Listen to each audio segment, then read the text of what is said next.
historia dentro del periodismo o de la televisión en sí. Me parece que nuestro invitado es todoterreno, lo estuvimos escuchando, así que bueno, te dejo a vos para que lo presente porque mañana es el Día del Periodista. Exactamente. ¿Y a quién trajimos? Trajimos al señor Alejandro Miravet, una verdadera eminencia del periodismo misionero. Bueno, Alejandro, ¿cómo está? Buenas Bienvenido, tardes. Alejandro. Bueno, buenas tardes, gracias chicos por invitarme. Bueno, primero quiero saludar a la radio porque mañana va a cumplir 12 años. Exacto. Sí. Justo el Día del Periodista tuvo su primera emisión, así que es un buen servicio que brinda Radio Municipal y bueno, que me inviten a charlar sobre lo que me apasiona, que es el periodismo, la comunicación social. Me pareció una muy buena propuesta, así que acá estoy. ¿Es tu primera vez en Radio Municipal? No, vine en otras ¿Antes? ocasiones, pero con otros temas, digamos. Ah, Sí, bien, sí. bien. Bueno, Alejandro, siempre cuando nos encontramos, así como dice Cristian, eminencia, hace un rato nos contabas un poquito de dónde empezaste, cuando arrancaste, que me decías, cuando hacían tele, que era otro formato. Sí. ¿Cómo se llamaba el que recién lo dijiste? Bueno, nosotros trabajamos, el registro de imagen era con película. Ajá, con película. Película sin sonido y con sonido.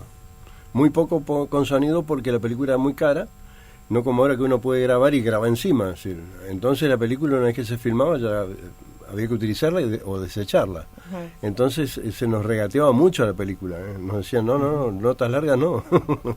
Entonces había que escribir bastante, el noticiero era más hablado que otra cosa, con imágenes, por supuesto, de película. Y unos pocos reportajes con sonido. Bien. Eso era, digamos, en la televisión de los 70, cuando comienza Canal 12. Antes de eso existía en Posadas un dato interesante que, bueno, para las nuevas generaciones desconocido, había un videocable que se llamaba Ultravox TV Canal 2. Funcionaba acá en la calle San Lorenzo, cerca de Entre Ríos y Catamarca. Era una casa que vendía televisores y además tenía una señal de televisión por cable que en su momento de mayor esplendor era monocanal, es decir, solamente un canal se veía por el cable. Ah, bien. Y blanco y negro. Sí. Ese canal llegó a tener 6.000 abonados y llegó hasta el barrio Kennedy, es decir, muy lejos sí, era claro. para ese entonces. Para lo que era aquella Posada, sí. Y claro, y 6.000 abonados era un número impactante. Bueno, no había televisión, hasta que aparece Canal 12. Cuando aparece Canal 12, una oferta abierta, no había que conectarse a ningún cable y encima gratis. Claro. Así que fue el fin del primer videocable de emisiones, porque y también tenía una señal novera esa empresa. No podían sostenerse porque se empezaron ahí los abonados, al tener la posibilidad de no tener televisión sin pagar. Y bueno, ese fue, digamos, el punto de partida del Canal 12. Y ese canal de televisión ya tenía un adelanto tecnológico importante.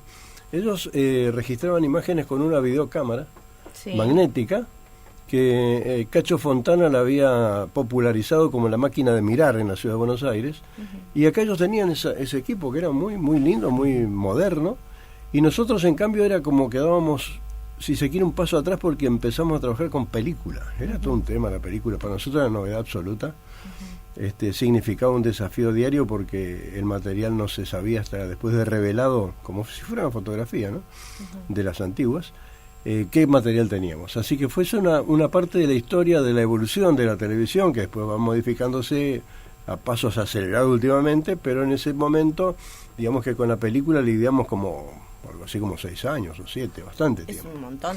Sí. Bueno, pasa que después vienen los procesos más rápidos, ¿no? En materia tecnológica. Alejandro, ¿cuántos años de trayectoria? Comencé a trabajar en enero de 1971 en Radio Provincia de Misiones. Justamente eso apuntaba. ¿Cuál fue el primer contacto de Alejandro Miravet con la noticia, con el periodismo?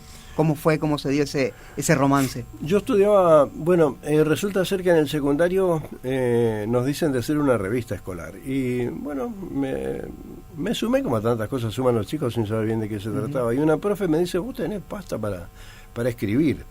Y bueno, yo me fui con veleidad de escritora a Buenos Aires a estudiar y estudié periodismo. Tal así que mi padre me decía, no, ¿qué va a estudiar eso si eso no se estudia? No es una era oficio. No es una profesión. Claro, sí. Claro. Él era agrimensor y así que creía más en las carreras de universidad como ingeniería, medicina, abogacía. Eso. Bueno, lo cierto es que estudié y vuelvo acá, por una circunstancia fortuita me quedo en enero y voy a Radio Provincia, así para conocer un poco el medio, al que yo solamente lo escuchaba, y estaba ahí Oscar Edelman, un gran periodista nuestro, que después me acompañó en varias etapas de mi vida profesional.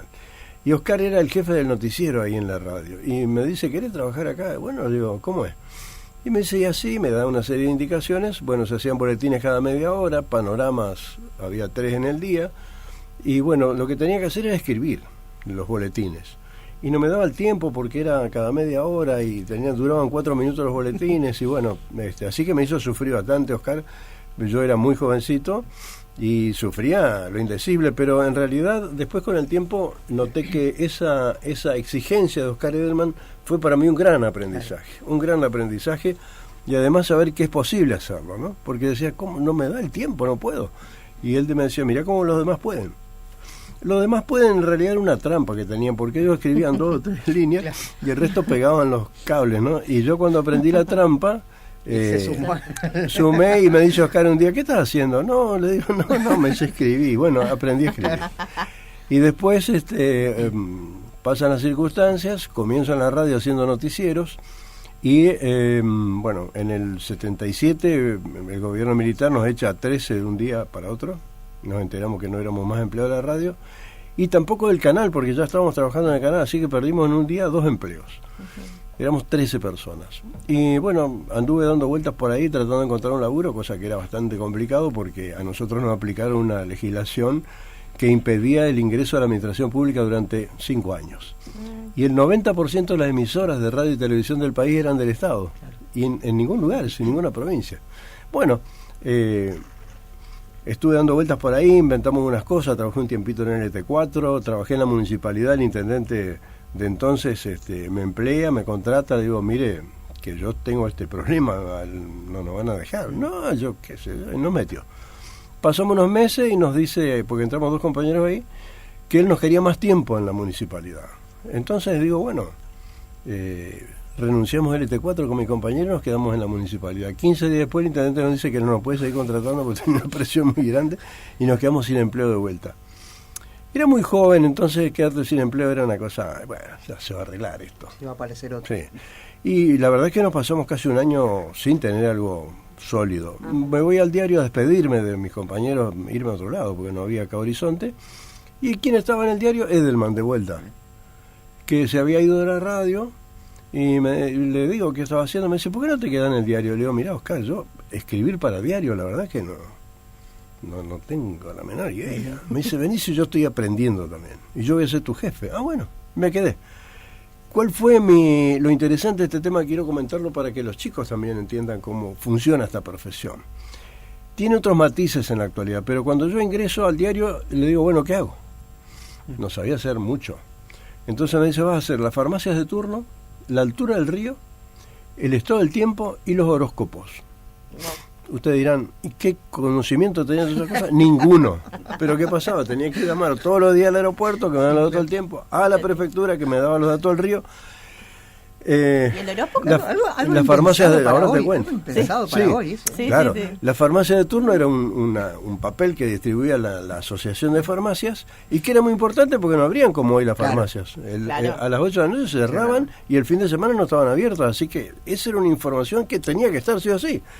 Para mí era una tarea bastante engorrosa, porque piensan que tenía que hacerlo todos los días, es decir, no es que la tomás de la compu y corregí 2 cosas y la actualizás, no, había que escribirla todos los días, en papel. Bueno, y también tenía lo que bien decís vos, que te llamó la atención, el horóscopo, un tema que yo tampoco dominaba, absolutamente.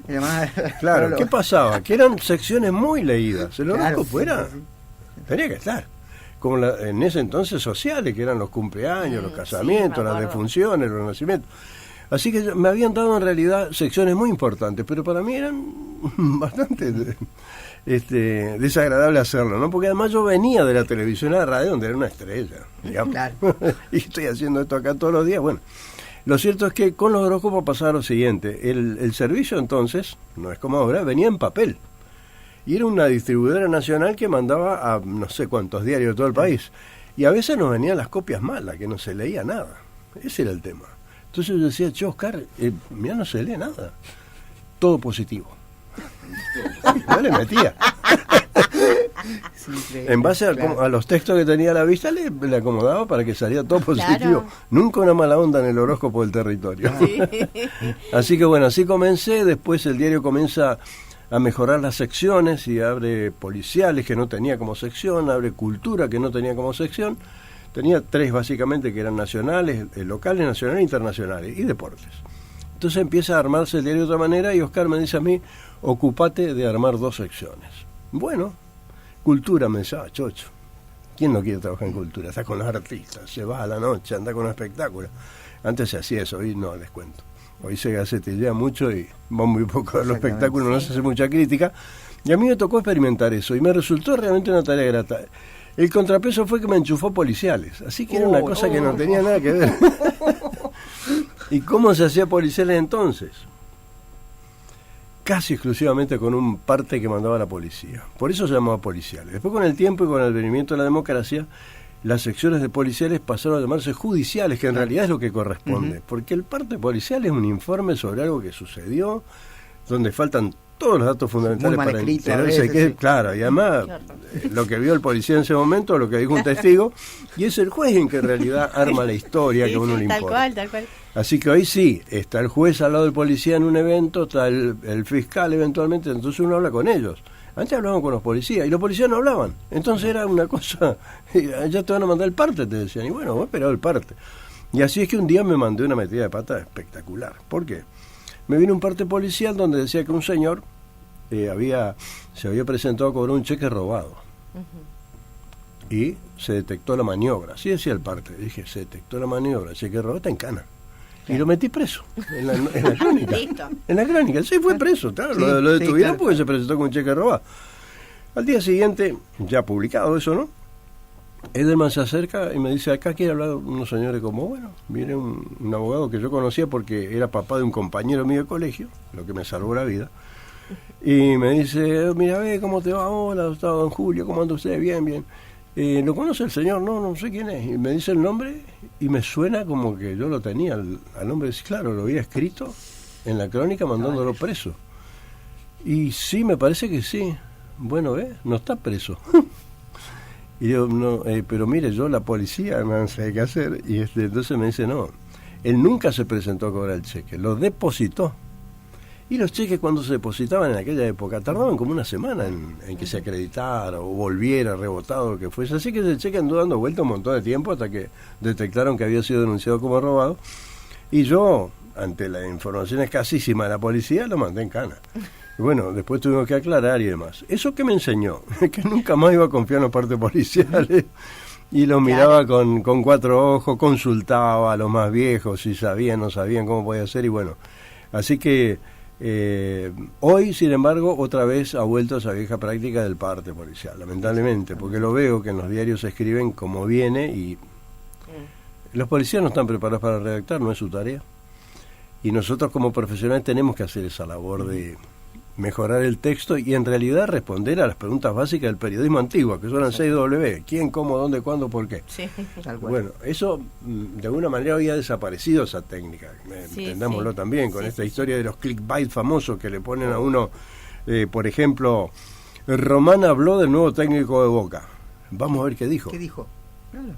Que no quiere hablar. Y para eso te leíste todo un artículo En larguísimo. el último párrafo es encima del otro, reengañoso. todo redondeado. Es reengañoso. O sea, los títulos ahora Claro. son reengañosos solamente para que vos entres No, y a la nota. Y los nada más. títulos son, ¿qué tiene que hacer usted para adelgazar en 2 días? Oh. Y te metes de cabeza y te va a decir, deje de comer 10 años antes. Claro. Claro, una cosa así. Porque... Entonces, bueno, es el periodismo actual que nosotros estamos viviendo, con toda una tecnología que nos revuelve porque estamos pendientes de las pantallitas, todo digital. A muchos nos ha cambiado la vida en realidad. Yo, miren, hago televisión hoy, un programa para personas mayores desde hace 26 años. Sí. Y desde hace un tiempo yo lo hago en mi propio estudio, lo produzco afuera, todo, y mando el programa al canal. Hasta hace un mes lo llevaba en persona, tenía que ir con mi disco rígido o con el pendrive a que lo carguen. Sí. Y por suerte entraron la tecnología, yo lo mando ahora por Súbalo a la nube. WeTransfer. Y Por WeTransfer. Está en la y ya nube. está. Me hace recordar a uno de los programas legendarios que tiene también Canal 12, que es el de Recorriendo Alemania, Claro. que ella también nos contaba que fue creciendo o sea, tuvo que ir adaptándose a los tiempos, porque ella tiene todo grabado en su... Primero con los cassettes, nos contaba con los también, sí. y después ahora también, dice, ahora mandás o llevabas su pendrive, ahora también hace también eso. Sí, hace pero un par de como, meses se envía por... dice, te volvés conductor, productor, editor, todo junto para el programa. Sí, a veces yo trabajé mucho con personal que hacía la tarea pertinente, por ejemplo, de editor, camarógrafo y demás. Después los costos se pusieron complicados y también me encontré con algunas dificultades. Yo soy muy exigente conmigo, con mi trabajo. Y entonces no tenía esa respuesta por parte de las personas que contrataba y decidí hacerme cargo de todo, y si me equivoco yo, me reto yo, me corrijo yo y termino la historia. Porque a veces vos entregás el material y viene editado y ya no hay forma de corregirlo, porque no te queda el tiempo, ¿no? Entonces yo sé qué tiempo manejo, cómo lo hago, y bueno, queda en mis manos, digamos, la resolución final de todo el proceso. Alejandro, ¿cómo te manejas? O sea, nos hablas de cosas que quizás para personas que no saben o no lo vivieron, no saben de lo que estás hablando. Pero el mundo ha evolucionado tanto que vivimos otros tiempos, y entiendo esa exigencia que tenés vos, e inclusive creo que sos uno de los pocos que quedan ponerse a ver esto, ¿no? De que, por ejemplo, estás viendo que la gente de la policía está enviando un parte donde no está armado como tendría que estar para leerlo. Me hace acordar mucho a Reina Alan, que era lo que se sentaba y nos decía acá, las preguntas básicas, claro. Y nos decía que en su tiempo no había el internet, o sea que si no tienen con qué, fíjense de qué van a hablar. Inventar. Sí, hay que meterle, porque nosotros no teníamos internet y hacíamos un programa hablando. ¿Cómo te llevas con todo esto nuevo? O sea, hay una cosa nueva que es el streaming, los canales streaming, y hay para todos los gustos, ¿no? Porque podés encontrar como que se fue abriendo. El otro día justamente escuchaba, hace unos días, por darte un ejemplo, estaba viendo Olga y hablaban sobre si tuviera mucha plata, ¿qué haría? Y escriben en los comentarios, porque tienen la gente que le escribe por chat, y decía, bueno, si yo tuviera la posibilidad me armaría un streaming de chamamé, póngale, y le decía, armate, juntate con un par de amigos y hacelo, o sea, claro, comprá esto y armátelo, y listo, y armátelo. O sea, no sé cómo te llevas con eso, si ves, porque es como que ahora es como que todos tienen al alcance de la mano para armarse un canal streaming o armarse un medio de comunicación, por decirlo así, ¿no? Sí, si nosotros recordamos un poco la historia, lo más fácil fue para muchos en un momento armar una pequeña publicación. Después se saltó a la radio, porque la radio se socializó tanto que cualquiera podía poner una radio, de poco alcance, lo que fuese, pero la ponía. Y tenía una inversión. Después la radio también fue teniendo algunas exigencias. Si querés competir cuando hay tantas señales, la inversión tiene que ser más importante. Y ahí es donde uno se queda corto de recursos. Y con el stream medio que pasa lo mismo, porque hay mucha calidad en el streaming. Claro. Cuando arrancó era un poco cualquier cosa. Era una radio con una camarita. Punto. Claro. Así comenzó. Pero después no, uno ve que montan estudios, realmente son estudios de televisión. ¿Y le ves futuro? O sea, ¿lo ves como algo que va a permanecer mucho tiempo? Veo que es una forma de comunicación singular, que no tiene imitación entre uno y otro, cada cual hace su show. Sí, cada uno la suya. Por allá. Su estilo, sí. Nosotros, en cambio, en los medios tradicionales me estamos mirando qué hace el colega, ¿no? Y por ahí nos gusta ese estilo y un poquitito nos va quedando, tomando de uno de otro, algo haces. Pero el streaming, creo yo, es una forma de comunicar muy particular, y yo especialmente me fijo cuál es el impacto que tiene en la audiencia. Si nosotros consideramos que un diario vende tal cantidad de ejemplares, tener una certeza de que hay lectores de tipo, la televisión en alguna manera se puede medir la cantidad de televidentes. El streaming es un universo desconocido. Nosotros no sabemos cuánta gente está mirando, No lo sabemos, es mentira todos los datos que hay. Totalmente. No, eso no. Lo único Totalmente. que se ve es cuando vos entras en las cápsulas, que son los recortes que hacen, Sí, y sí. tiene tantas entradas. Bueno, Claro, ese es el número. pero se vio ese pedacito, Sí. que tuvo, no sé, 10.000 vistas. Claro. Eh, O lo que está saliendo en vivo. O lo que Y está- o on demand, que le dicen que Claro. cuando ya no están en el vivo, Claro. sino Sí. que hay gente que consume el después, Claro. que también están viendo eso, ¿no? Bueno, fíjate que yo estaba mirando un streaming, no lo voy a mencionar porque no quiero publicitar ninguno, que tenía poquitas visualizaciones en el momento que estaba al aire. Poquitas para mí, ¿no? 100 y pico. Y le digo a uno de los vagos ahí, le digo, che, poquita gente, loco, ¿cómo es el tema? No, me dice, mirá, horas después me muestra una cápsula. Y había miles que entraron ahí. Sí. Y tampoco se puede uno guiar por lo que está pasando en el vivo. Claro, aparte vos pensás siempre, y es lo que yo pienso, vos, o sea, vos lo estás viendo, estás haciendo streaming y ves que tenés una persona Sí, que sí. te está mirando en ese momento y decís, No, no me tanto hables. para esto, pero bueno, tenés que serle fiel a esa persona Claro. que te está viendo porque Bueno, ese mensaje después se va a multiplicar. Te cuento un episodio que yo vivía a diario porque mis primeros años de radio fueron de castigo, como corresponde. Ujú. Hay que pagar derecho de piso. Así que trabajé Sí. dos años de 0 a 6. Ujú. Bueno, era muy joven, no me enteraba que estaba de 0 a 6, dormía poquito, pero mi cuerpo aguantaba. Así que bueno, y tenía por supuesto siempre otro laburo. Pero muchas noches me preguntaba yo con el operador, estábamos los dos solos ahí tomando mate, y decía, che, ¿no estará escuchando a alguien? Porque es una duda, Ujú. ¿no estará escuchando Sí, claro. a alguien? Y siempre nos estaba escuchando a alguien. Nos escuchaban los que estaban de turno en en los hospitales, los que estaban en las estaciones de servicio que estaban abiertas en ese momento, los policías, Ujú. toda la gente que trabaja de noche, en ese momento era la radio, la Claro. potencia, Sí. estaban escuchando la única radio que transmitía las 24 horas. Y nos dábamos cuenta cuando metíamos la pata, porque enseguida nos llamaban por teléfono para decir, che, no es así, se equivocaron. Así que eso es lo que vos decís, siempre hay alguien, y ese alguien tenés que dedicarle atención. Totalmente. Yo, por ejemplo, hago programa de televisión, termino el programa e inmediatamente lo subo a YouTube. Es decir, lo dejo programado para que cuando comience el programa ya esté también simultáneamente en YouTube. Y veo que en los primeros 10 minutos tengo 10 vistas. Qué poquito.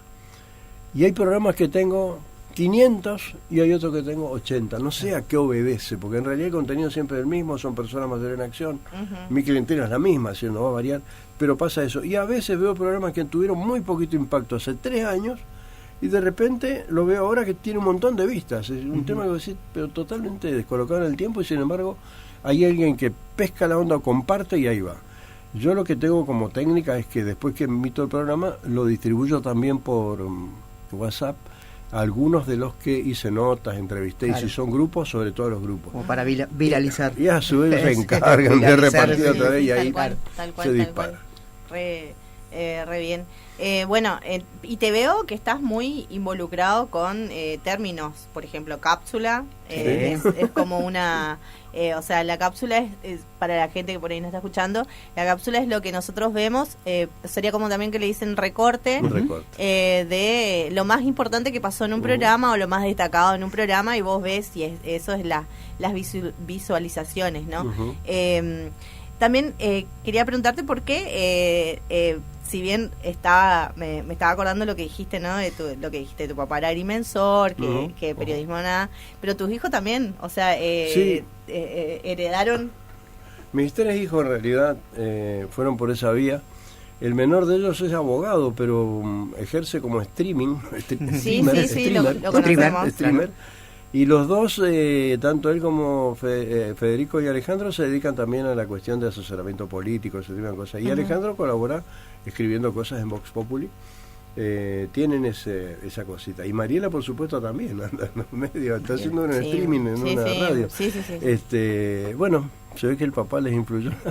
Lamentablemente, Algo, un poco. porque parece Sí, que sí. otra- ¿Y cómo los Bueno, ves yo- a ellos vos como solés ser así como también ellos, o no sé si ellos te preguntan, te consultan a vos cómo ves el trabajo de ellos, o por ahí decís no?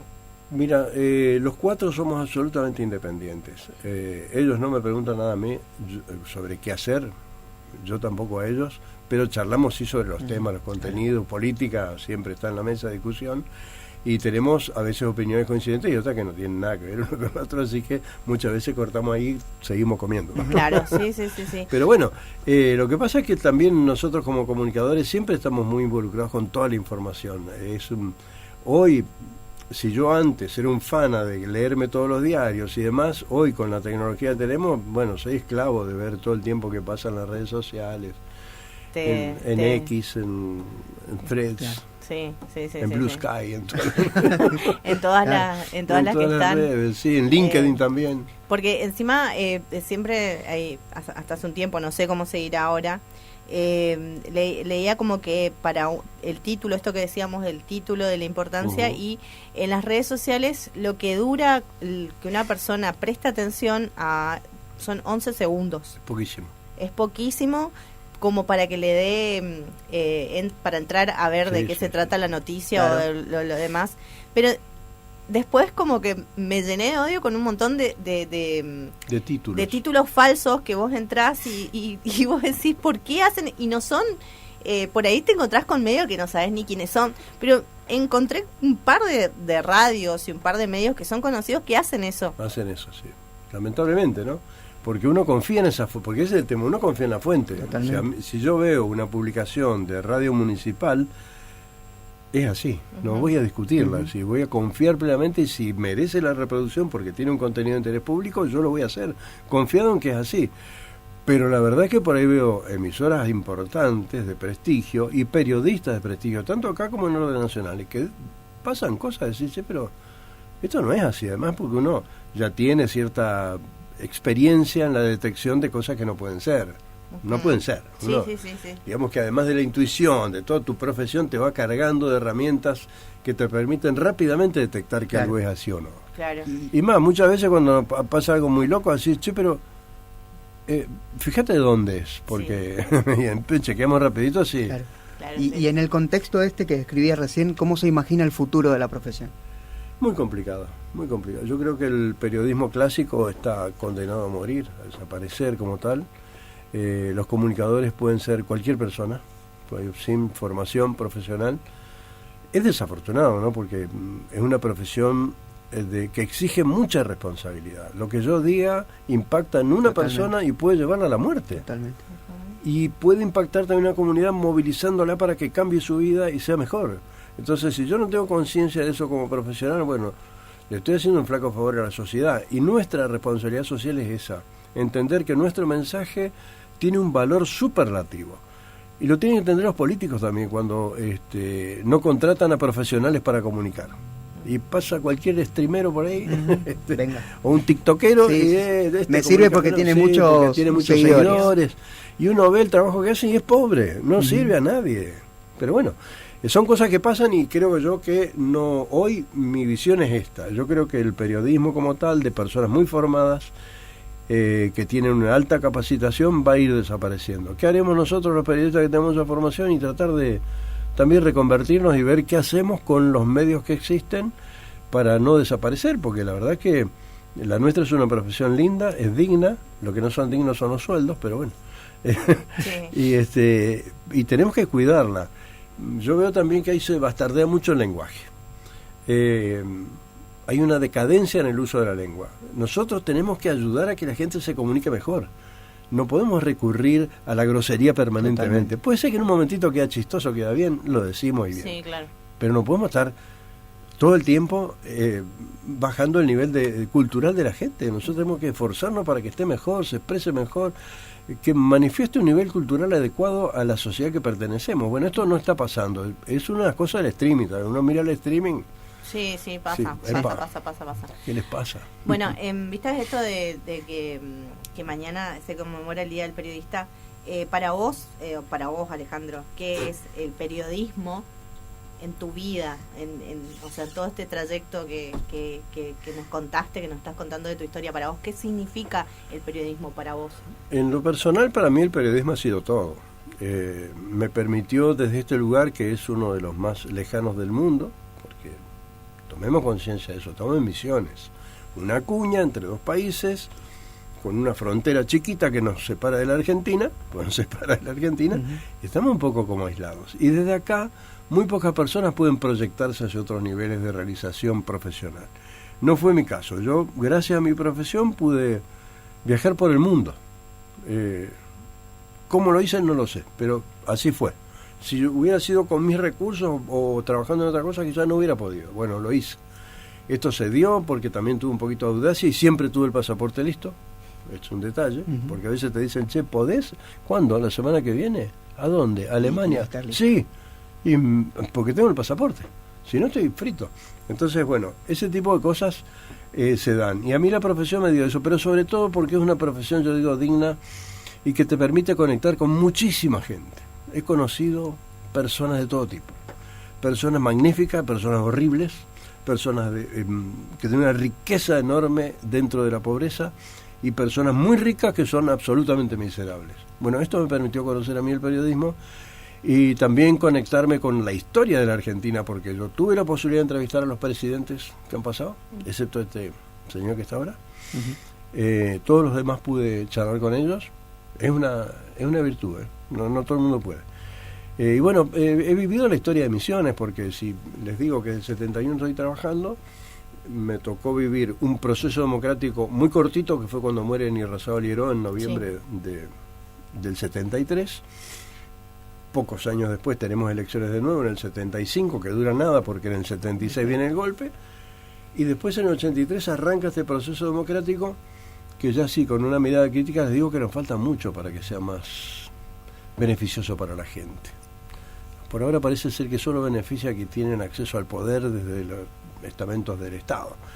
Entonces creo yo que todavía se está en deuda con la sociedad en darle un poco más de lo que nosotros necesitamos como civiles de la dirigencia política. Y bueno, esta vivencia de haber visto pasar a estos gobernadores con los que tuve contacto y charlé, como Barrios Arrechea, Julio Humada, Ramón Puerta, Carlos Rovira, Clos, Pasalacqua, Herrera Aguad, Pasalacqua de nuevo, te da también una vivencia de lo que significó para la provincia. Eso por un lado. Y por el otro, el hecho de estar de tener una actitud especial de aprendizaje permanente me hizo a mí estudiar muchas cosas.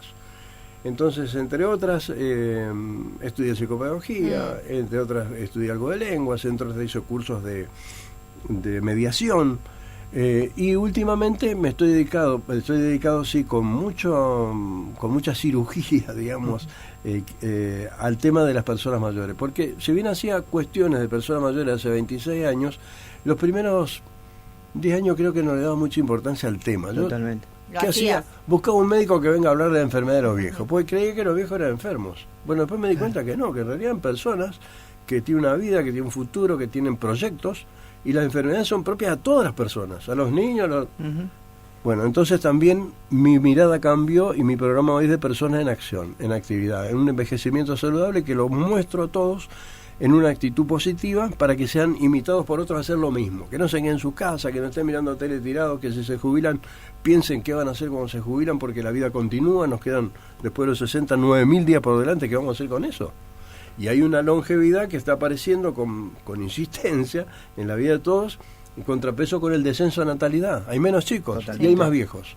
Bueno, el Estado, la sociedad tienen que empezar a mirar eso como una cuestión que no es un problema, es algo que hay que atender adecuadamente. ¿Qué vamos a hacer con esta población que envejece inevitablemente? Y todos van a ir para allá, de manera que cuando a mí me dicen, vos sos el futuro, sí, me dijiste eso cuando tenía 20 años. Mirá dónde estoy, este es mi futuro, a los 73. Entonces el futuro es la vejez. Si no atendemos a la vejez, estamos descuidando el futuro, porque la vejez enferma es un gran costo para el Estado. Y si nosotros hacemos previsión en materia de salud, desde los 40 empezamos a plantear nuestra visión gerontológica de la vida, vamos a tener gente más sana a los 50 y entrando a los 60 muy bien, con enfermedades que a cualquiera le puede dar a diversa edad, pero por lo menos vamos a tener un altísimo porcentaje de población que va a estar en mejor condición para enfrentar la vida y que le signifique menor costo al Estado, porque hoy lo que dicen, los viejos son una carga, no laburan, no hacen nada y encima hay que pagarles todo. Claro, visto así, es un tema, pero si nosotros podemos tener personas sanas, con condiciones de seguir labrándose el futuro, porque ese es el tema, ¿no? Nosotros creemos que tienen que haber programas de capacitación prejubilatoria. Unos años antes de jubilarte, decirle, bueno, mira, a ver, ¿qué vas a hacer con tus finanzas? ¿Qué vas a hacer de tu vida? ¿Qué plan tenés? Claro, como una nueva juventud. Claro, sí. Porque además todo es nuevo cuando te jubilas. Totalmente. Todo. Sí. Cambia todo, no va a haber más esos compañeros que adorabas y a los que odiaba también, ojo, todo es parte del combo. Sí. Bueno, pero no va a haber más. Y tu vacación cortita, de 30 días, cuando te jubilás, pasan los 30 días y pucha, ¿y ahora claro, ¿qué hago? qué hago? y te mirás a la pared Sí, y sí. ojo que cuando la pareja no se jubiló y se jubiló uno y la otra no, empieza el síndrome del moscardón, que es aquel que empieza a rondar al que viene de trabajar, que está cansado y el otro está sin hacer nada todo el día, Claro, sí. de ocio, y Sí, empieza sí, a molestar. Bueno, se genera una serie de conflictos. Y Entonces, mucha gente grande se deprime. absolutamente. Es uno de los problemas más serios que encontramos, que es la depresión. Y la depresión es una enfermedad, es una patología que hay que atender muy bien porque te genera un deterioro íntegro de la persona. Entonces, bueno, por eso te digo, cuando abordé este tema ya desde otro punto de vista, me diplomé en asistencia gerontológica integral en la Sociedad Argentina de Geriatría y Gerontología, y como que tengo una mirada periodística porque tengo todas las herramientas para hacerlo, pero tengo esta cosa puesta en la cabeza de tratar de influir en la sociedad para que la vejez sea considerada de otra manera. Y tal es así que hace 3 años me invitaron a disertar en el Congreso Argentino de Geriatría y Gerontología, que hace todos los años en Mar del Plata, y pensé que se equivocaron, la verdad, digo, a mí. Pero bueno, fui allá. Y me invitaron de vuelta el año pasado, así que dije, no se equivocaron. Y me invitaron de nuevo este año para ir. Está bueno. Así que, digamos que lo periodístico, por eso te decía, es todo, porque me dio las herramientas para poder hoy comunicar esto del modo en que yo lo estoy haciendo y que me parece es importante y necesario para que entendamos que la vejez es el futuro. Genial. Bueno, Alejandro, la verdad, un placer escucharte, poder recibirte acá y agradecerte que te hayas acercado hasta nuestra radio. No, ustedes, te voy a agradecer yo. Y la verdad, una hermosa charla. Gracias. Y bueno, seguramente te vamos a seguir viendo activo. Me encanta que estés muy ya ayornado en todo sentido. Totalmente. Y me encantó esto de ser como un influencer de... Sí, claro. como un influencer, pero para lo positivo, porque es cierto esto que decís, a veces yo tengo muchas vecinas, tengo una vecina que tiene mucha más actitud que yo en la vida, porque se va a hacer actividad física acá, porque baila allá, porque me encanta. Así que bueno, y gracias por todo esto que nos enseñaste en este ratito, Bueno, que eso gracias. también es importante, poder escuchar, saber y entender. A veces cuando uno escucha yo le digo a los grandes en el sentido de que han estado y han pasado situaciones heavy, como nos contaste recién, no voy a dejar pasar la parte donde nos contaste que te quedaste sin trabajo por una dictadura. Eso es muy fuerte, y eso a veces hay que volver a remarcarlo y hacerlo entender a mucha gente que no como que olvida cierta parte de nuestra historia. Pasó, ¿no? Sí. Totalmente. Y bueno, y gracias por todo, y gracias por este compromiso en esta parte donde también estás ayudando a nuestros adultos mayores, que eso es hermoso. Mira, hay una cosa que yo siempre quiero dejarle a las personas que escuchan. La persona mayor tiene una dificultad en cuanto toma conciencia que se está poniendo viejo, de decir, no, ya estoy viejo para. Cualquier cosa que es una buena excusa para no hacer nada. En realidad hay que derribar ese prejuicio, y lo único que le digo yo cuando tengo mi charla es, mire, para lo único que ustedes están viejos es para escuchar que alguien le diga que están viejos. Claro. Tal cual. Sí, esa es la última. De manera que hay una vida por delante que tiene que ser construida. Y bueno, cuando ustedes gusten hablar sobre temas de personas mayores, voy a Me venir, y encanta. sobre todo Está un muy tema bueno. que es Muy fundamental para mí, que es la sexualidad de las personas mayores. Ay, Espectacular. fantástico, me gusta. Espectacular. Sí, eso está muy bueno. Sí. Bueno, gracias, y mañana Bueno. feliz día. Feliz Y día. a ustedes por la radio, caramba, Sí, felicidades. sí. Gracias. Bueno, nosotros seguimos en Mejor por la Tarde con buena música.